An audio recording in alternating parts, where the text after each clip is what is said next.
Hello, hello, hello. Welcome, everybody. It is Wednesday night. It is another episode of All Knicked Up. I'm, of course, one of your three hosts. I'm Eric. I'll be bringing Ty and Joe on in a minute. We got a good show planned for you guys. We're going to go, it's been a couple weeks, I think, actually, since we did a show. So, sorry about that.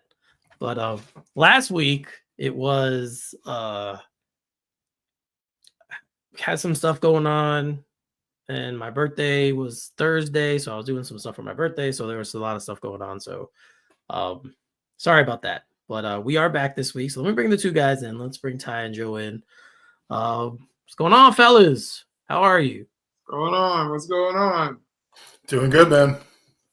Yeah, so the last time we talked, the last time we actually did a show, the Knicks were 3-3. They've improved a little bit since then. A little bit. They're on a 3-game win streak, so that's always a good thing. We've had there have been some interesting games that night. I remember specifically was the Hawks game that we did the show before. We started the show before was the Hawks game, and they wound up losing that game in the fourth quarter. They actually, I think, had a lead in that game, and they wound up losing it down the stretch. So that I think we were probably a little bit what's the word I'm looking for? Surprised a little, I guess, at how they were performing now. But I think they're starting to turn the corner. I think they're starting to they're stacking wins, right? When you start doing that, especially beating teams you're supposed to beat, they're kind of finding themselves against the lesser teams that are on their schedule, the teams that they should beat. I mean, playing the Nets twice is always is always nice, especially the Nets team. But I mean, before we go on and start talking about the Knicks a little bit more, I got to go to the game on Sunday. I actually went to the Knicks game on Sunday at Madison Square Garden. I sat on the Chase Bridge, which was the first time sitting up there. It's a very cool experience. It's kind of like you're in a lounge, in a way. Yeah, because you're right near all of the luxury suites and all of those. So you're in the same general area, but you're not in the suite. So it's a little bit of a different experience. But it's definitely much more of a home type feeling. You're in the arena, but you're separate from the rest of the fans. So it's kind of cool in a way, a little bit more intimate, but you see everything. You're at the top of the arena. You can look down. You see the entire court. It's very, very cool. So I got to see them play the Nets, and obviously they played them back to back. And we've talked about Ty. This is a guy you were big on. I just want to bring him up because he's not a Knick, but man, this dude could score. Cam Thomas, watching him in person, man. And that wasn't even the better game. The better game was the other game that they played. Yeah, you had a better game that one. But you could just see how easy scoring comes to him. And I think you miss it on TV. Like when you're there, you're actually seeing the speed of the game's a little bit different when you're at the game than watching it on TV. Mm-hmm. So also, it also came out that he might be available.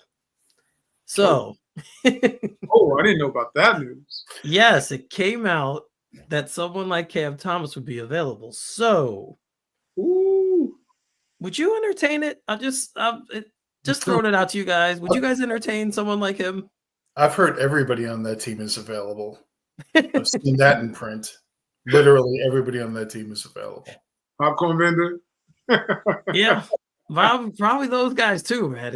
It's but would you entertain bringing him into a team like ours? Mm-hmm. I would. I mean, personally, for me, I just think that guy's wasting all of his talents over in Brooklyn. When you look at his game, yeah, he's not giving you anything but offense. But it's so special how he goes about getting buckets. I mean, we have two of the best wing defenders in the game. This is what everybody claims them to be. And he was taking everybody's lunch money. So yeah, he was. Just imagine if you don't have an OG Anunoby or a Mikal Bridges, and you're letting this guy unleash upon another team where he might be the third or fourth option, or maybe even coming off the bench. Like, to me, he's an ultimate six-man of the year person. If you were thinking about a role for him, just imagine that guy's coming off your bench and he can give you 30 points probably whenever he felt like it. And now he's a little bit more controlled. Initially he was a little bit of a chucker, little Chucky doll at one point. He was just throwing it up because he can get the bucket. Now he's a little bit more refined in his game. I guess he's matured a little bit, obviously, over time. Man, just imagine that this is the guy and you're in a scoring drought as a Knick. Because sometimes that does happen where you have a hard time getting a bucket and you put an easy bucket getter. You like putting like a guy almost like a Michael Beasley on your team coming off the bench, who's just going to be complete all up, when he enters the game. And he's a strong kid too. I think that's what goes missing about his game is that he's a physical dude as well as a bucket getter. So you're not going to stop him. It's going to take 2 or 3 guys to actually have to blanket him to force the ball out of his hand in order to stop him from scoring. So if I was the Knicks and I had the assets or any team, I don't see why there's not a bidding war to get a Cam Thomas on your team, because if the Nets literally open up the floodgates and said, hey, we're looking to pawn this guy off on someone, we want some assets. He's getting 2 picks. I would think it'd be hard not to get a couple picks for him. I'm not saying they'll be first rounders, but it might be a first and a couple of seconds. Why would you not? There's teams that could absolutely use a guy like that you put him in the right system and just say, go about doing your business, and you surround him with some defenders off the bench. You got a guy who's going to get you by 23, 24 points off the bench. Yeah, because he was available for an extension and they didn't extend him. The belief is that he's available. So that's why this has started coming out. Joe, do you think he would be a good fit for this team? Anybody that can put the ball in the hole like that is a good fit for any team. But it starts to become an embarrassment of riches, kind of in a way. We're already a team that's finding its chemistry, yet still we're in the top 10 and top 7 in the league in scoring. Yeah. I think that there are other needs. But again, if you're bringing him off the bench scoring is really, really attractive. Because not exactly setting the world on fire in that category. I think we can all kind of agree on that. Yeah. It depends. I don't know that we would pay what other teams may pay for him, because he's making $4 million a year. You can fit that in, but then you have to sign him. And with our salary cap situation, he becomes a rental.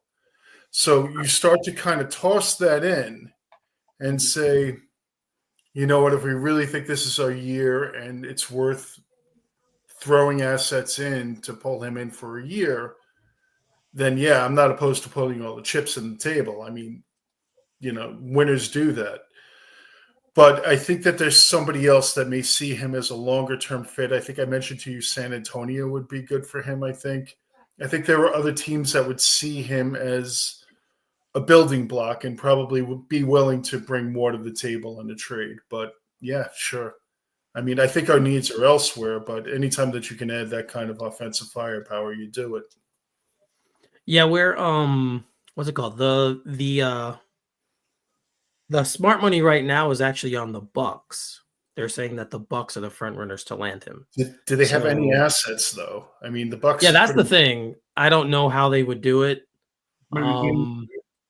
But that's who the Vegas odds are on. If someone was going to land Cam Thomas, it's Milwaukee. So.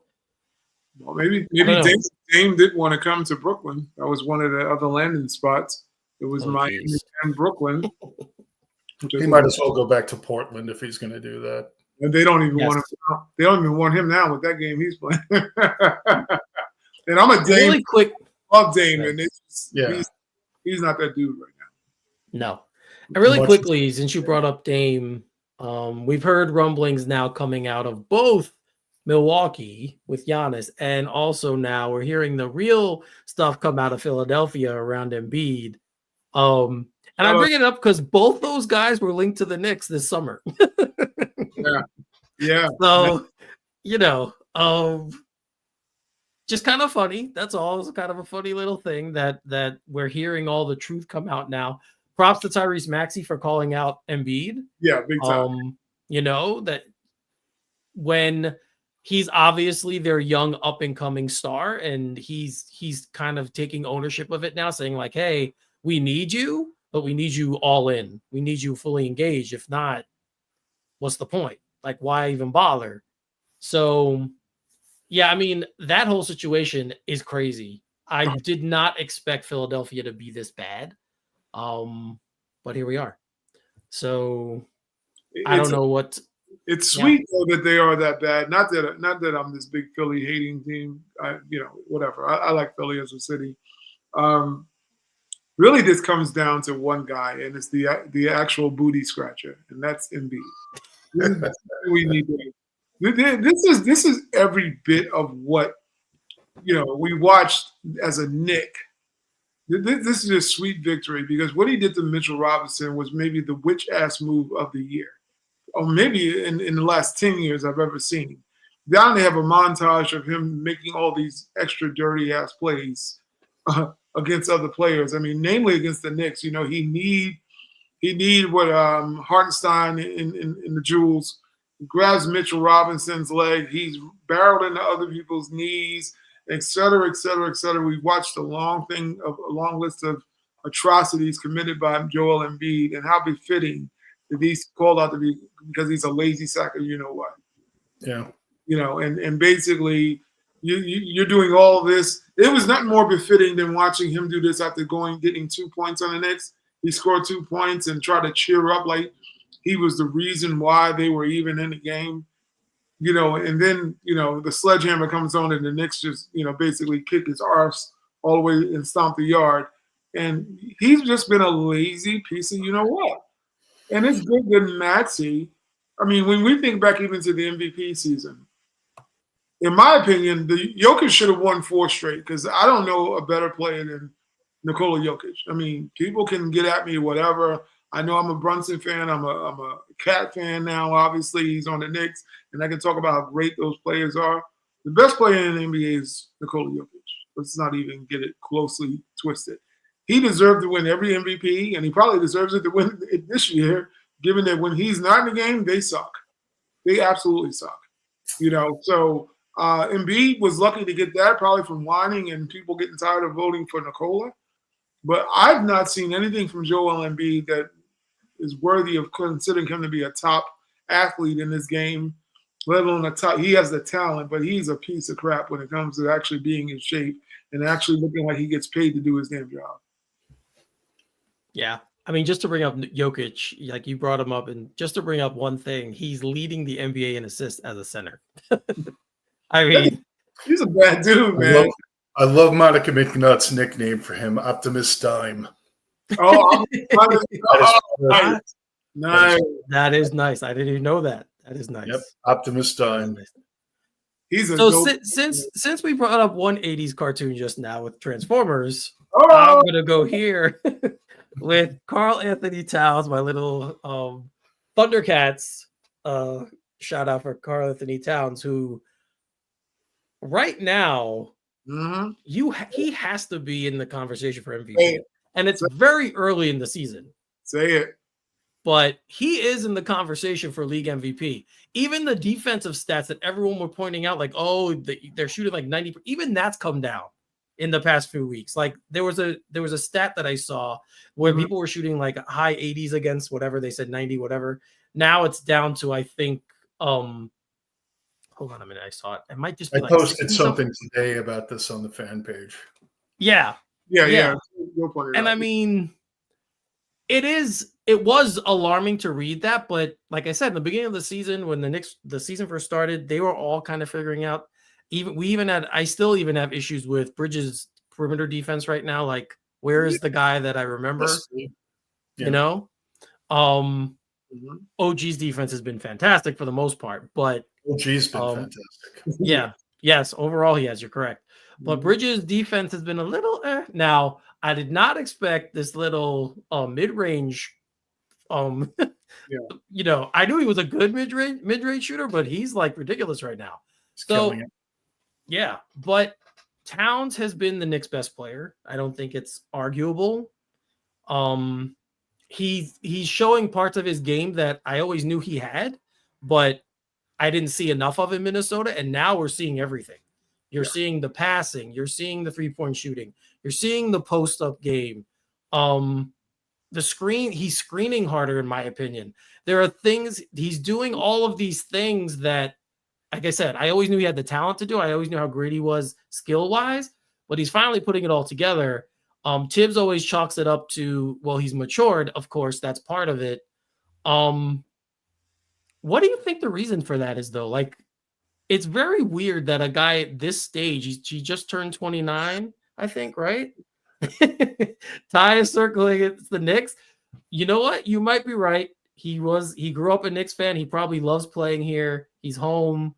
Ty, what you I will say, of all of the people I know, you've always been harder on him than anybody else. So I'm gonna give you your chance to speak now. Go ahead and talk about this transformation we've seen this year. Well, it's funny. I always tell you, I always run into Knicks fans when I wear my hat. Everybody's a Knicks fan now. They came out of the woods like Homer Simpson. We know how it is. We're good. We're relevant. Now you can wear the hat forward. I used to have to twist it backwards. And by the time people saw me leave, they didn't know what I was voting for. And it's like, oh, he's a Knicks fan of me. Then I'm out the door because we were losers prior to this regime we have here now. However, a fellow Knicks fan came to me today and we were chopping it up. And one of the things he talks about, he says, well, he was a little still on the fence about the whole trade. He says, what are your thoughts on Karl-Anthony Towns for Julius and for Dante? He says, he liked Dante, he liked Julius, et cetera, et cetera. We know the drill. We lost some players that were liked in that trade. But he brought up one of the best points. He says, well, I'm looking at Karl-Anthony Towns, and he's playing like a whole different person. And he says, well, the one thing you always got to take notes is, and that's why I circled this, he says, what happens when people play in the Garden, they know they're going to get booed if they don't play good. Karl-Anthony Towns has the fervor of the Knicks fan base. He heard what was said about him prior to coming here. He doesn't want to hear what was said about him again and have it become a routine thing where they're questioning his toughness, his IQ, and his tenacity, and the kind of game that he can bring, because he knows that in New York, he has to play a rugged type of basketball or it just doesn't work. He knows what Julius was doing here. He knows why people like Julius a lot, or he has a great following here in New York. He played a rough and rugged game that most New Yorkers can say, well, at least we know he was always trying while he was on the floor. I watched an interview with Karl-Anthony Towns. This is prior to him getting traded to the Knicks. He was on Club Shay Shay. And, it was just basically reliving his life, talking about his mom, the passing of her, his fandom of growing up in basketball, who he idolized. He had a great feel for the history of the Knicks, not just recent history, but like Dave DeBusschere, et cetera, all the other people. Shout out to Bob Greenberg. Him and Bob could probably hang out together, just going back to the old school, basketball ties there.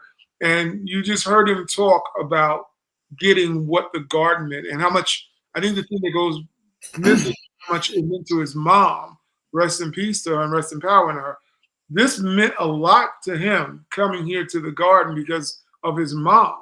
And then you heard the maturation of his conversations. And that's why I think you guys heard me say it when I said, Carl's going to be okay playing in New York, because hearing how he talked about it and then the maturity that was, assisting those conversations, first thing I thought was, he gets it. He knows he can't come here. Whatever he was doing out in Fargo, he could never do here. This is just not happening. You come to New York, there's some dog. That's what Jalen Brunson works here. He's a dog. He gets it. They're both from New Jersey.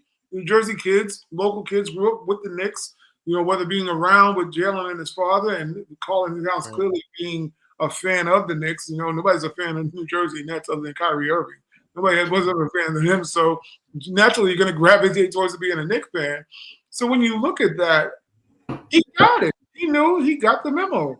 I cannot come here with anything, Mr. Softy. I got to play like I'm laying bricks every night, and not the kind that miss shots. But you got to go out there and put in some physical labor and gain the respect of the fan base. And, I mean, surprisingly to me, if this was the guy that we got now, back 10 years ago when he got drafted, I would have been really campaigning to have him, because the question marks I had about him have now been answered, because those question marks was whether or not he was willing to be physical as a player, because he has an advantage let's just keep it a bean about Karl-Anthony Towns. When he's engaged on both ends of the floor, there's not a better player in the NBA. There's not a better player in the NBA. I know people go, "Oh, there's not a better player other than maybe Jokic." We got to give Jokic. Yeah, But it's like Jokic, and then there's Cat because of the talents he has. I mean, that guy shoots like Steph Curry. He's 7 foot. I mean, every time he puts it up, I'm like, it's going in. I never question if it's going in. I'm just like, how many of them are going to go in? Because when you look at it, you have passing, we have a bona fide A-plus player on the Knicks. Bona fide star. And I don't know if he's ever going to get the credit because of how the league views the Knicks and, are we not good enough yet? Or, there's always going to be some asterisks next to whatever we do. But Karl-Anthony Towns, engaged on both ends of the floor, is an elite MVP player. And it's not even up for debate. So, Joe, is he still a planet? That's Me and Eric have known each other for a long time. And there are things that I say that will never be lived down. He'll be bringing this up 6-7 years from now. Actually, within the context of the office, I think of the offense. I don't think that entire solar system thing. I haven't seen that this year at all. Yeah, I guess what I theorized initially. So no, actually no. Yeah. I don't think there are any kind of planets going on right now. Well, I mean, we'll get to that in a minute because I want to bring up something else. But what do you think from Tibbs' perspective? Because he's coached him before now. He coached him in Minnesota, and now he's coaching him here in New York. He's mentioned the maturity factor. I don't know if you remember how he coached him in Minnesota, if you recall the problems he had with him there. No. Do you see a difference in that relationship? I don't really have a perspective of their relationship. I don't really have context for that.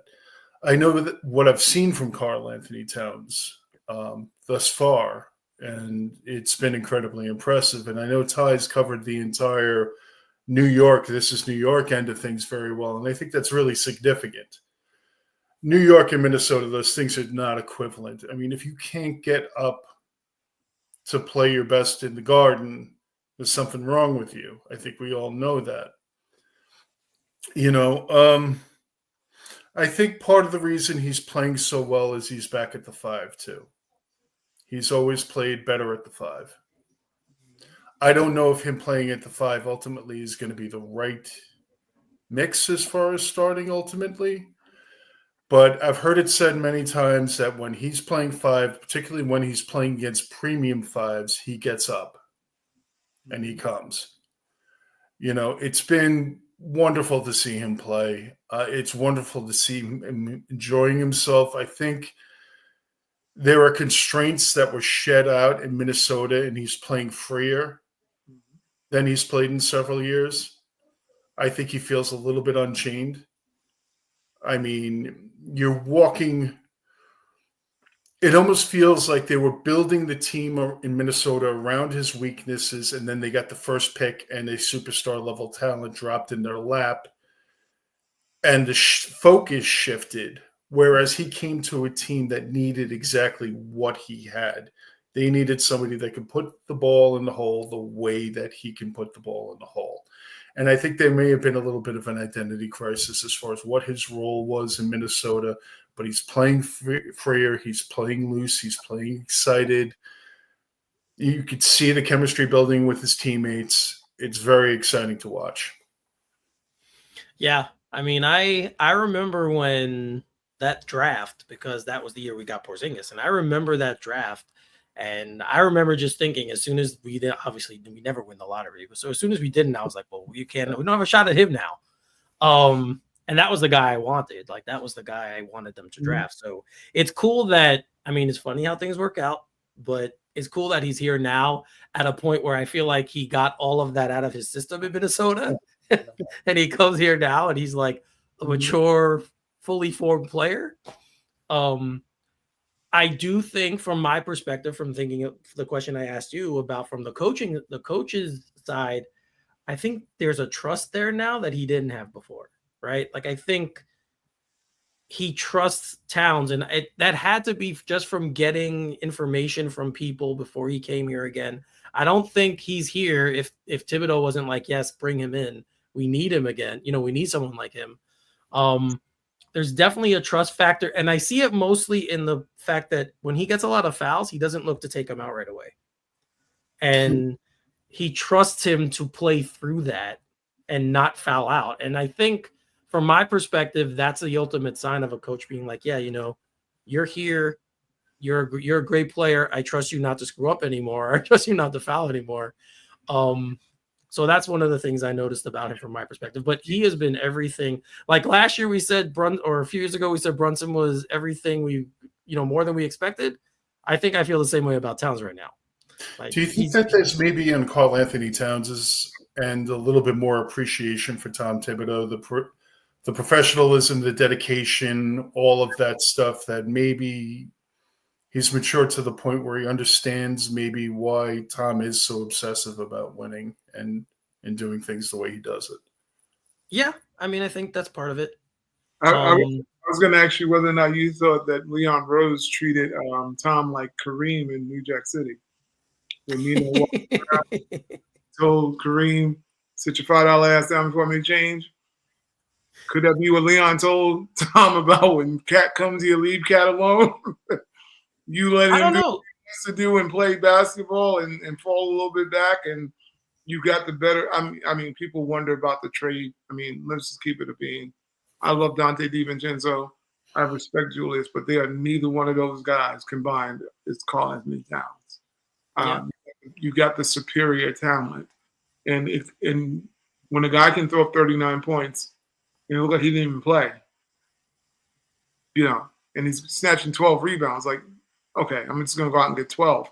The game becomes so easy to him. I think the thing is maybe Tom has also learned to give him his freedom, let him be a player, without, trying to drive it home every single time and nudge and grudge on players, because it wears on them. I think it was both a give and take from both the player and coach that, hey, I'm going to listen to a lot of things you say. I'm going to let you coach the team without any rebuttal. Just let me go out and perform the way I'm used to performing, and we can both we both can win this way. I think maybe it's a lesson learned on both ends is my point. Yeah, I think you're right. I think they're both mature. They've both matured, right? Mm-hmm. Like they're both better now at their respective jobs. And I think it shows in their relationship. Mm-hmm. So I want to talk about Jalen Brunson because, Joe, you kind of hinted to this before, like what you analyze and what you thought was going to happen is not happening this season. And it's not just with Towns, but I think we're also seeing it with Jalen Brunson.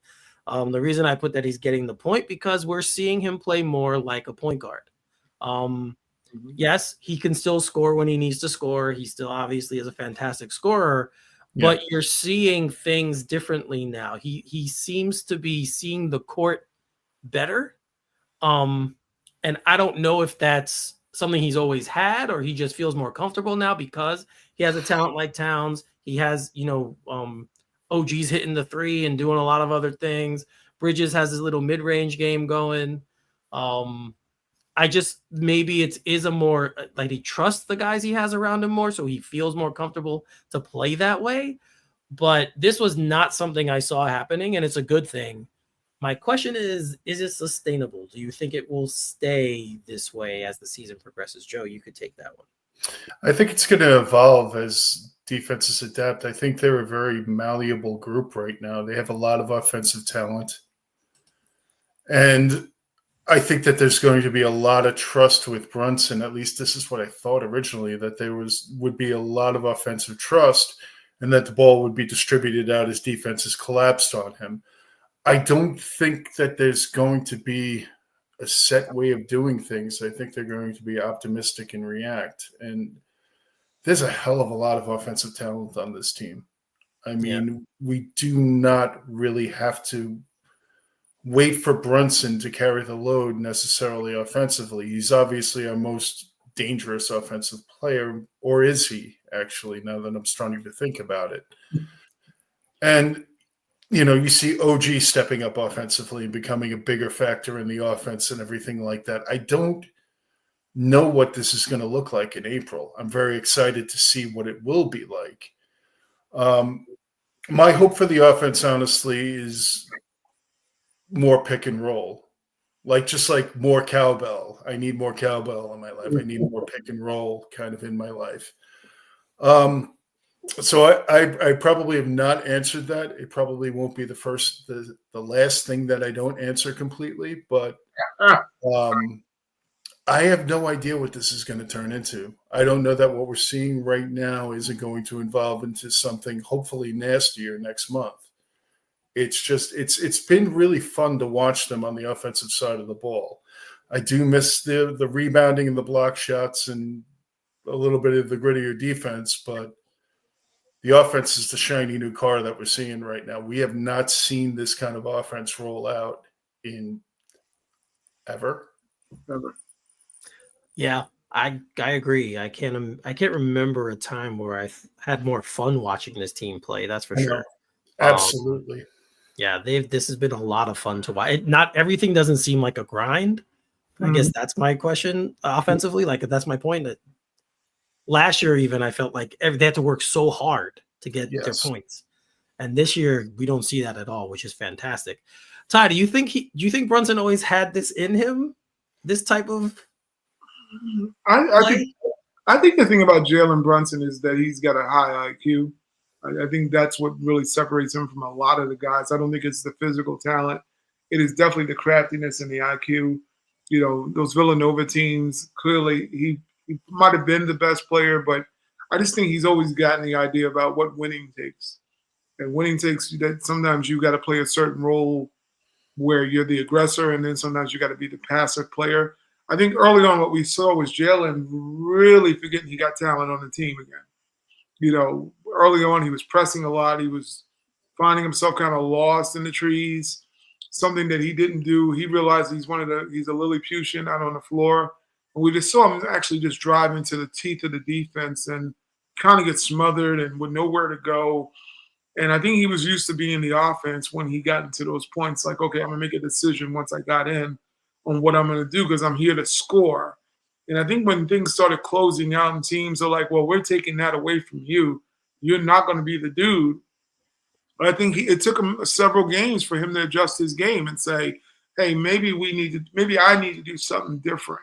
Maybe I need to fall back because I do have these guys and you have OG scoring near 20 points every night now. Mikal was still kind of a little sketchy or whatever, but you know what Towns is. He's not had a big on this team that it's like Karl Anthony Towns. In fact, he's never played with a big like Karl Anthony Towns. Most people don't because there's not that many of those guys in the league. I just think that now he's getting the idea. We had a talk with John Scissorhand offline about the assist total. He's like, oh, Brunson's getting 11 assists. He's like, I like the number. And I said, well, I think you got to be careful trying to measure Brunson by numbers when it comes to the assist. I think it's about knowing when and when not to. When to impact scoring and when to be passive. I think that's how you measure a good idea of what he has to be as a point guard, as opposed to saying, oh, he has to average Chris Paul assists or he's not being a point guard. I think it's more him saying, look, when we're in a pinch, maybe I am the second best scorer on this team right now. I got a dog in the middle now that he gets 30 easier than Brunson never got 30 easy. Brunson can get 30, but they're very mechanical and they're out of the mud when he gets it. Whereas you're like, well, I made the analogy about cutting trees. Brunson's a lumberjack. And Karl Anthony Towns is just going around. He's a machine and he's just mowing down 40 trees at one time. I think Brunson realized that he doesn't have to be Brunson in order for this team to win. And I think him knowing that is being a better point guard as opposed to him having to get the fancy assist. I don't think he has a vision for that, to be very honest. I don't think that's his makeup. I think he's an isolation player. Like I said, if he was taller, he'd be a wing. He'd be mellow, in my opinion. He would be more like Carmelo Anthony, more so than he would be a point guard like Chris Paul. I think the thing is that he's starting to notice that, hey, if I just throw this ball and get it off of me quick enough, it'll come back to me. For one thing, you got to just trust the pass. That when you give it, it can come back to you. But other guys can eat so well off of this right now. He doesn't need to go out and score 25, although he's still scoring almost 25 points a game. As we're talking about this, his averages and his numbers are fantastic. It's just I think he's learned to just they're high in assists right now. He is averaging over 7 assists a game. Yeah. He's never done that before. I like how he's like the last couple of games, even though he had that little hiccup and he didn't score a lot against Brooklyn in one of those games. I still like that because you know what? You didn't need 25 from him. You just need somebody who's an efficient. I'd rather, to be honest, if his numbers were like 16, 9, and he got a couple steals, I'd be ecstatic about Jalen Brunson playing that kind of game because I think that's what they need, and then opportunistically score when the offense stalls. Then you can come in and be clutch. Yeah, you bring up that game against Brooklyn, where the game on Sunday night, the game I was at, where he shot 3 for 14. Last year, if he does something like that, they're probably not winning. Mm-hmm. So, right. So this has been, it's been fun to watch. I like watching when a player doesn't just, you know, rest on his laurels of what he is. I like watching when players challenge themselves and get better. And I feel like that's what he's doing.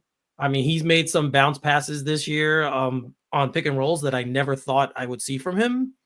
You know, he seems he's better at finding angles, and this is all stuff you can work at. You can get better at passing, at the skill of passing. You can get better at the feel of passing. You probably can't. That's just something you have and you develop. But the skill of actually passing the ball, you can get better at. And I feel like he has gotten a little better. I mean that bounce pass he gave to Sims the other game, the dunk it was a dunk, like it wasn't like a real. He didn't really, you know, grab the rim or get close, but it was a fantastic play. And I want to bring him up because we've crapped on him a lot. We've taken dumps on Jericho Sims a lot. And it's not the numbers he's putting up, but I didn't even know this, but apparently his rim protection, he's in like the top 5 or in the league or something like that when it comes to rim protection. Very high number. You'd never tell by the way Knicks fans kill him because on offense he is kind of awkward still. He doesn't catch the ball great. You know, he has a little bit of butterfingers here, but we've talked about in the past guys who've developed and have become under this coach, right? Is there a better example of just being a rim protector guy than Sims? Like for Tibbs, like that's this is what he wants. This is what he wants. He hit the mark with this guy because forthcoming like Jericho Sims. The reason why I'm hard on him because I think he can just do something more than what he does. He's arguably the most gifted athletic person in the league. When this guy jumps, he can almost jump to the damn backboard when you watch him play. I just think sometimes he's very passive. It's a personality trait more so than it's a skill trait for me with him. Yeah. It's just sometimes I'm watching, I'm like, dude, there's probably not one person who can grab the ball from you if you use all your strength. And it's just he'll put it down low, or, you know, little person can come and snatch it out of his hands. He doesn't come up with the same strength that you know he's capable of coming up on some of those, you know, grabbing a rebound and then coming back up with it. I just would like to see the aggression there once in a while, or more than once in a while, like every possession. Be much like how Huck Porty is, like just a dude that looks like he's just trying to go rob somebody in a subway.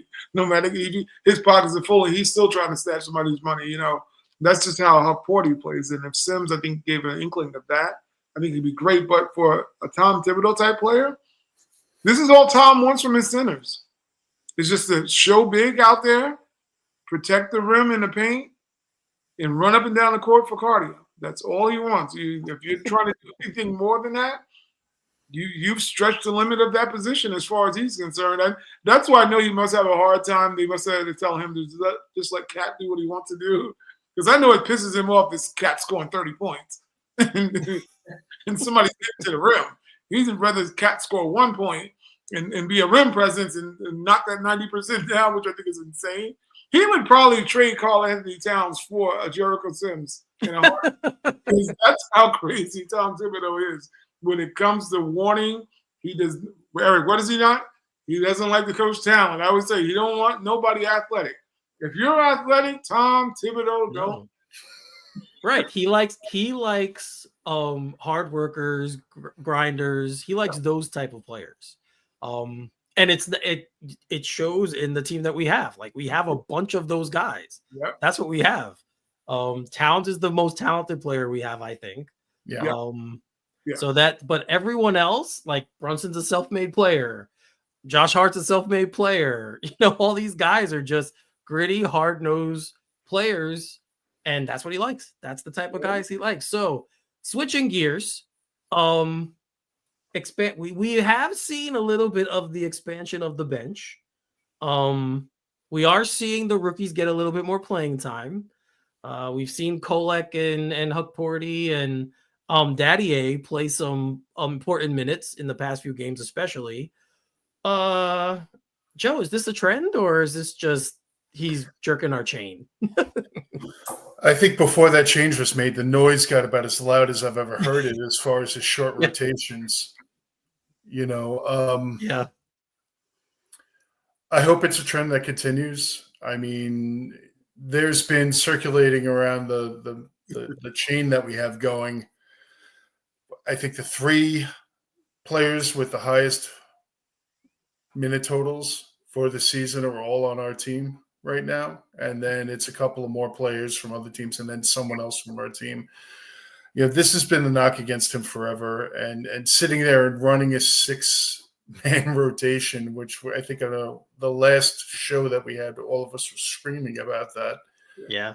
So it's nice to see Dadier come and perform and play well, and Hukporty and everything like that. Going back to the Sims thing that you guys were just mentioning, I'm not a huge fan. I don't care what the analytics say. I never feel like he's impacting the game. And I know that the numbers will probably say that he's not, but I never feel like he's impacting the game. Just like you were talking about, like Hukporty, I could see him impacting the game and feel like he's impacting the game.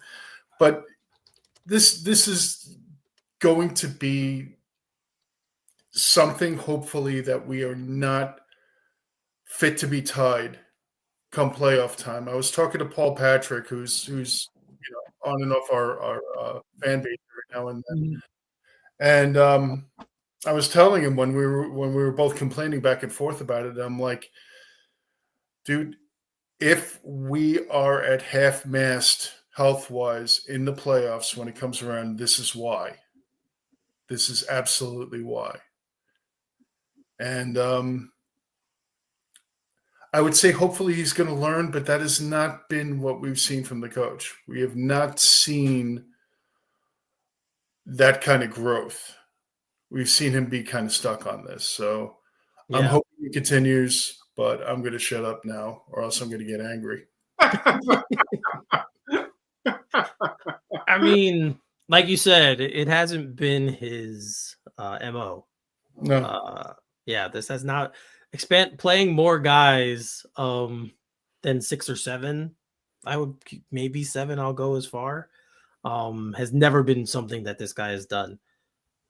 But again, and I can't blame any of the injuries last playoffs on his rotations or what he did. A lot of them were just freak things. That's a hard thing to connect, though. Right. That's what I mean. It's very hard to say, well, was it the wear and tear just got to be too much and then they started to break down? Because then you can make that claim. It's just impossible to say. But I agree. I mean, if this team fails this year and it turns out like it's a battle of attrition and the guys just look tired or beat up as we get to the playoffs, I mean, that's the one place you have to look. And I do agree with Joe as well that the noise was coming not just from the fans, but I'm sure the front office was kind of like, they're not wrong. Like they're not going to be like, you know what? The fans and people, they're not wrong. We see the numbers too. And so, there's probably a little leaning. Now, they're not playing tons of minutes. It's not like they're out there playing 20 a night. It almost felt like it was like token minutes to fill out the box score. Right. Yes, I agree. It did feel that way. It actually was. Yeah, but then you look at a team like Cleveland, right? And Kenny Atkinson's playing guys like 20. every guy, like he's going 10 deep and playing guys meaningful minutes, right? And they just lost their first game last night. So the proof is there. Like they can look around, everyone can look and say, hey, well, what's going on over there? Like he's playing his bench and we got these players for you. Most of these guys are his, like I said before, they're his type players. So play them. But it does go. We do know as well with this coach that he has loyalty to players who have played for him and have been there for a while. That was his whole reasoning when they were saying, "Oh, Hukporti played so well," blah blah blah, and he was kind of like, "Yeah, well, that's where he threw the Jericho Sims rim protection stat out. Like, oh, but if you look at his positional defense and all this other stuff, that's why we're not playing him because Jericho is better for us on defense." And we saw Hukporti get 3-4 blocks that game. So, make it make sense. But I don't know. Ty, when you look at the usage of the bench, I'll ask you the same question. Is this something you think is a trend, or is it just like, I'll do it to appease people for a while and then I'll go back to my old rotation? I have an acronym that I tend to use. I call it FOSS. That means full of you know what.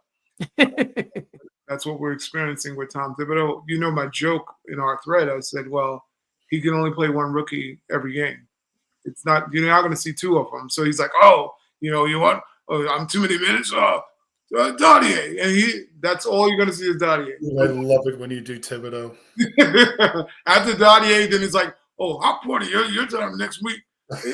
It's never two in a row unless it's a complete blowout. After 30 seconds left, and he empties the damn bench. It's so funny. Shout out to my man, like I said, I met today, Knick fan like I am, and I told him, I said, I do a podcast with my boys or whatever on Wednesday, and what do you think the first thing he talked to me about? He says, we're talking about basketball. He's like, yeah. He's like, when we could attribute anything that goes bad with this team, he says, is the coach ever a big topic on your show, is what he asked. And I'm saying, like practically the whole damn show's about the coach. He's going to kill all those guys the way he's playing them in the league. Because all the Knicks fans you meet seem to say the same damn thing. I'm like, well, yeah, we say the same damn thing. It's like, in fact, you can come on the show as a guest because we're going to say the same damn thing tonight about how terrible this coach is with managing minutes. Yeah. It is what are we in game 13? Is it how many games we got? Yeah. How on earth? I've defended this coach a lot of times, but I can't. This is indefensible. We're talking about you're in the first month of the season, and you don't think that you may want to kind of, extend the rotation, being that you have bench rotation players out to begin with. So you already got two guys that are out. So your answer is to double down on the minutes of your starters. And I'm not being funny. I love OG has played lights out. It has been fantastic to watch his offensive game, bros. But, man, that damn dude, when he falls like a three-legged card table, I don't know about you guys. I get a bubble in my damn stomach every time I watch it. I'm like, is he going to what? Do we need life? Does he need the Paul Pierce wheelchair to get up? Because, damn, this is getting ugly because I cringe every time the damn dude falls. Because I'm like, oh, he's definitely going to be out by the season. And then Tom's answer is to sit there and bring him back in games that are blowouts.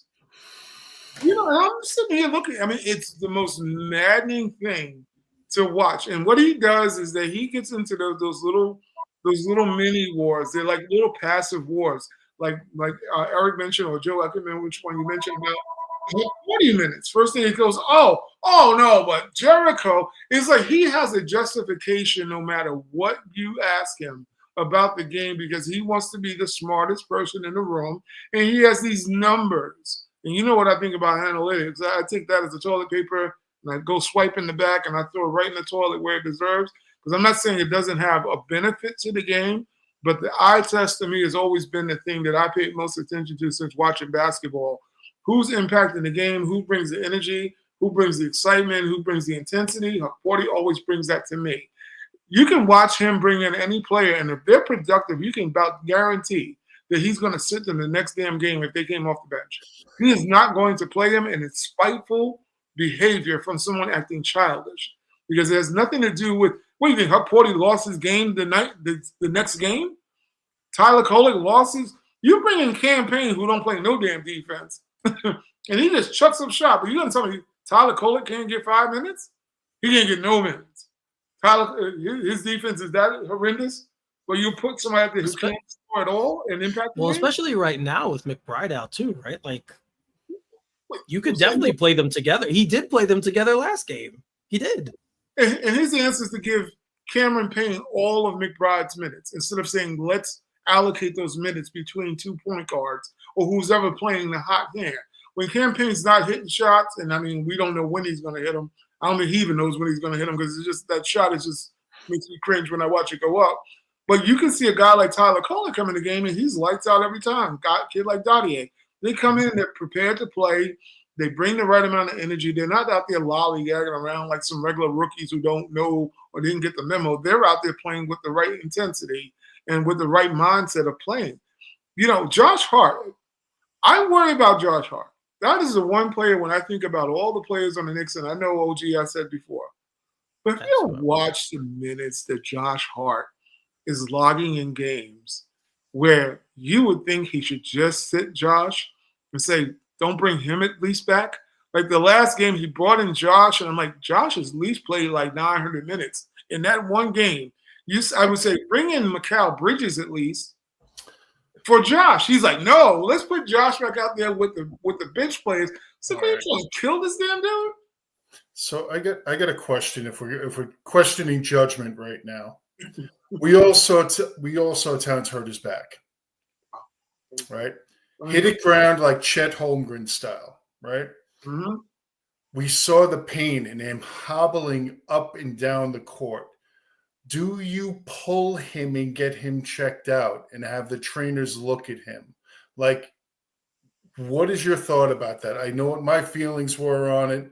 It made me uncomfortable seeing him hobbling up and down the court and him just standing stone-faced on the sideline, looking at him hobbling up and down and doing nothing. I think sometimes you got to trust the player.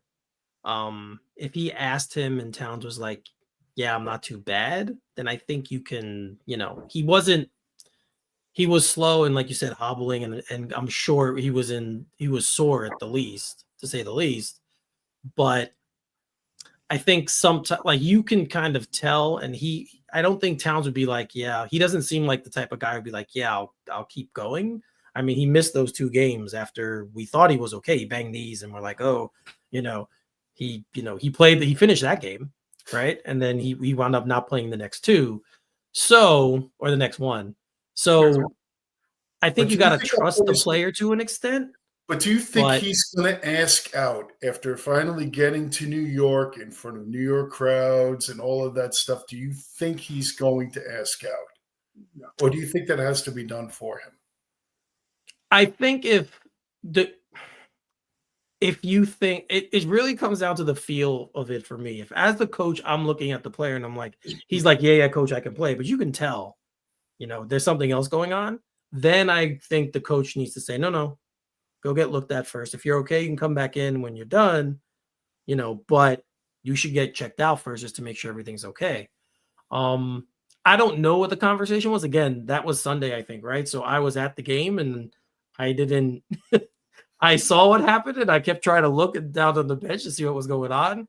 But when I saw him come back in, I was like, all right, he's okay. And then you see him kind of, walking gingerly up the court, trying to work it out a little bit.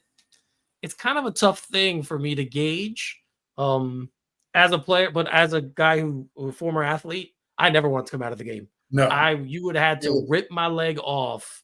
That doesn't mean want to. Yes. So, I mean, I hear what you're saying. I just think it's tough at a professional level when, these guys get paid more than the coaches do. So, I think the counter to that, though, Eric, is when you have that kind of injury with the back, going out and playing on it can make it substantially worse and lead to extended time out. Mm-hmm. When we're in a window, do you really want to roll the dice with somebody that's maybe trying to look tough? I understand what you're saying, Eric. You're bringing up very valid points. Absolutely valid points. But I think about the reason I'm bringing this up is we have a coach, I believe, who has fine qualities, but does not take the general welfare of his players into consideration. I think it's another example, personally. Mm-hmm. Yeah. You brought up that when you started talking about that sequence, I went back to the third quarter, the end of the third quarter. I was livid before the fall. I was just so pissed off because there was one play. I know Towns already had 4 fouls. So I'm like, why is he even in the game? And you're up by I think it was 11 points or more going into the fourth. So I'm like, pull him out before he get his 5th. Then there was just a sequence of the foul. Then it was a fall. Before it was a fall, there was another thing. He had a couple things that was happening. I'm like, well, why the hell is he even in the game? When you can give those minutes to either Porty or rim protector Sims or whatever you want to call it, for those last few minutes of the third quarter to give him a breather for one thing. He's coming off having a knee issue the prior game. Why not just sit the guy and give him a little bit of rest and a breather? Then you can roll him out maybe in the beginning of the fourth, try to put him away and rest him for the rest of the remainder of the game. It was just so, I don't know. It was just so mindless, that whole sequence. And then when he fell on top of it, I was friggin' livid over the whole damn thing because I'm like, you're going to kill this guy, maybe the best offensive player we've had, maybe the best one we've had since I've been watching basketball as a Knicks fan. When you think about the talent of Karl-Anthony Towns, this might be the easiest bucket getter we got. I know Melo's was special, but I'm talking about a guy who rolls out the bed and he gets it easier than Melo could get it. I mean, just keep it real. He just has an advantage. Why would you risk that for the sake of your ego of saying, let this guy just stay out there? He's tough enough to handle it. Yeah, he is tough enough, but you also need to sometimes reel in a player and say, we got to preserve this. Is it necessary for him to be tough enough in that situation? Yeah, and you're already up. If you're losing a game, I can see you say, oh, well, he's in to give us a chance to win. I get that whole thing, but it's not the playoffs, man. It's not the playoffs, and you're up by 11 in the third. If the lead, you could have brought in any of the other guys. You could have said, oh, let's roll in Jalen. You got 3 guys at least look like now that they're carrying the offense. You could have brought in McCall and say, you be the center of the offense and rest those 2 big dogs, because at the end of the day, you're going to win with Cat and Brunson. Those are the 2 guys that you're going to win anything big with. The other guys will maybe contribute, but one of those guys go down or 2 of those guys go down, the Knicks don't have a season. And without him, you still have the talent to win that game. That's the thing. Yeah. I don't know. Like we say all the time, if this team doesn't get where it needs to go, it's going to be the coach's fault. I mean, I think we all feel that way. And you're right. Preserving the 2 best players is paramount. We see that's what derailed them with Julius in the past in the playoffs. And, last year, all the injuries again. So this should be a season where he's not killing his starters. And like you said, 3 of the top 4 are minutes played are Knicks. And I think it was crazy. 4 of the top 6 or 5, or something like that, or 4 of the top 7.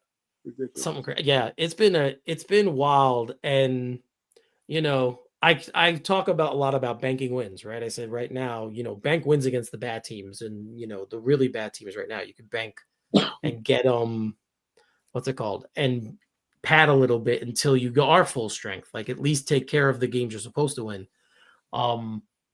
But you're right. You got to be thinking long term as well. Like, is it really important to win a game in November? Against the Nets or against Washington, like they blew them out. Do we really need to play all of our starters, long big minutes in that game when we can beat them playing our young guys or playing our bench guys? It's because our system is better. It's very, I don't know. It's something that he doesn't seem to do well with. And it's the one thing I think that could hurt them. I really do. I feel like this team, when it's healthy, is going to be a very, very good basketball team. Mm-hmm. But this coach is the one thing. And I'm telling you, I said it from the beginning. If they don't make it past the second round, he's gone. He is gone. I don't care what the circumstances are. He will not be back. So we'll see. I mean, it depends on what you guys think, or what the front office thinks about his what gets them there. But after the last 2 seasons, how they bowed out, I don't think anything's going to save him if they don't get past the second round. They have to make the conference finals. I agree with that. I mean, when you look at it, why would they not? With the talent they assembled, the Knicks have assembled one of the best teams in the NBA. Probably one of the top 4 offense I think they have in the league. They're one of the top teams in the entire NBA. Right. You can't get a second round, and you damn sure can't do a first round. This has to be conference finals and finals or bust. I don't know how it cannot be that. Yep. So the Knicks play tonight again. They are playing the Phoenix Suns in Phoenix. This is the start of their longest road trip of the season. It's a 5-game road trip. I believe that's what I heard. Yep. Longest, 10 o'clock on MSG. So you guys check out the game. They will not have Kevin Durant or Bradley Beal. So if the Knicks don't win this game, in my opinion, they played really, really bad. Because they should win without those 2 guys. So we'll see what happens.